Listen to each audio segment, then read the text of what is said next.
What's up, guys? And welcome to another episode of the What If series. And today we're taking another look at one of the Leafs' pivotal trades, during their kind of downfall here.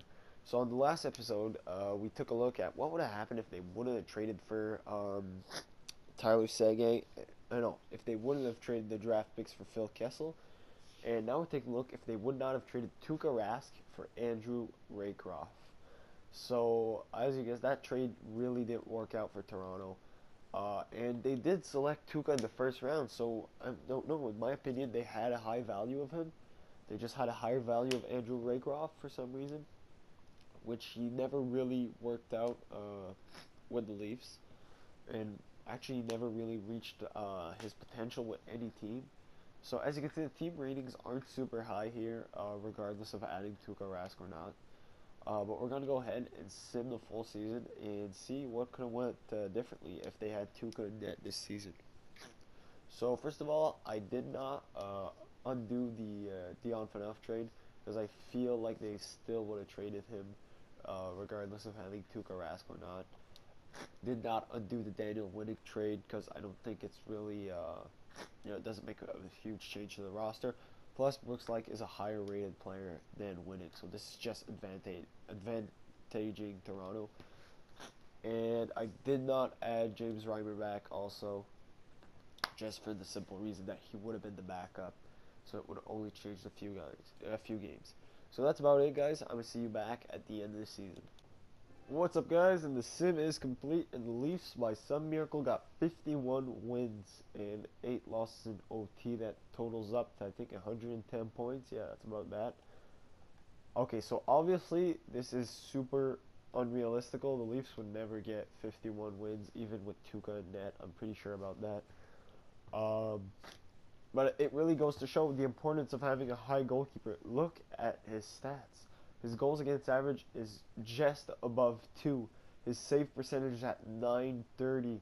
He's got 5 shutouts. Those are incredible stats. Those are really strong goalkeeping stats. Let's look up front who might have helped the Leafs, score some goals. JVR with 74 points. That's pretty incredible. Okay, 74 for Kadri. Now you're like, okay, come on, Lupul, for real? Lupul with 66 points. Yep, that's not gonna happen. Grab there again. Bozak, honestly, that's not too surprising. 49, yeah, he can do that. He's done it before. Komarov would have definitely done more.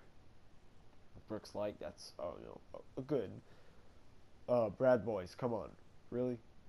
I mean, you can see these stats are way too inflated here. And let's see what Colin Trainwreck Greening got. 23 points, not that bad. On D, Morgan Riley obviously got a pretty good year. Not bad for Gardner. Those are two good guys. Martinson got 13 points. That's not a high total. Rabida, just whatever he picked up would have been good. So I think, guys, obviously, this is not super realistic.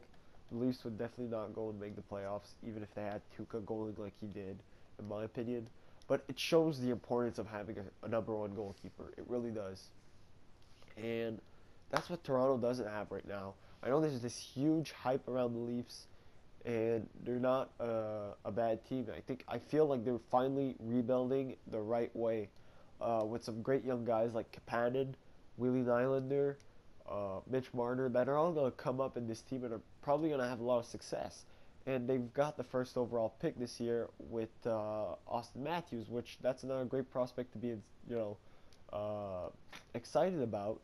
And people are kind of getting hyped up about Stamkos, which would also be a possibility. But the one thing they don't have is a keeper. Let's all be honest. Jonathan Bernier is not a starting keeper. He's not a bad goalie. He's clearly not worth his 5-point-something million salary here.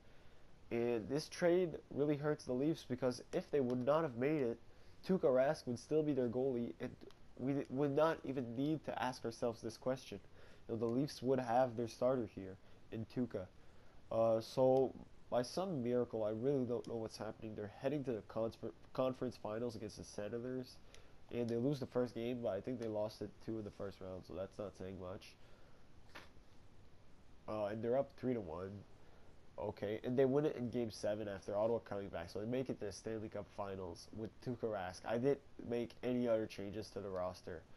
I even left in Nathan Horton, who was playing in the AHL. Again, they lose the first game, but they come right back with a win. If they obviously adding Tuukka Rask would not make the Leafs make it to the finals or win them. Uh, but in a few years, as their quest for a goalie continues, Tuukka would have been a great answer to that quest. And they lose in six. They lose in six in the finals against the Coyotes. Against the fucking Arizona Coyotes. Which, if you look at their record, the Coyotes did not finish that strong in their defense. So I guess they got lucky on the sim in the playoffs. That's about it. So obviously, we know that the Leafs would not go on to play the Stanley Cup Finals. But it shows the importance of having a number one goalkeeper, in my opinion. And that's what Toronto needs right now. And this trade is really unfortunate for the Leafs because Tuukka Rask is definitely a starting goalkeeper. And they would have loved to have a guy like him. And right now, they've got Jonathan Bernier. And maybe Garrett Sparks is the answer in a few years. He's obviously very young. And, maybe he's going to be the guy that can help the Leafs franchise in front of the net. Where I personally do not know. Garrett is still a 7th round pick. And he didn't look too bad this year. But he's obviously really, really young. So let's not put too much pressure on him. So that's about my thoughts on this trade, guys, and this is what the sim would have looked like if they would have had Tuukka. As always, thanks for watching, guys, and if you're new, please subscribe, and mention in the comments below what ifs episodes you would like to see. So, thanks, guys.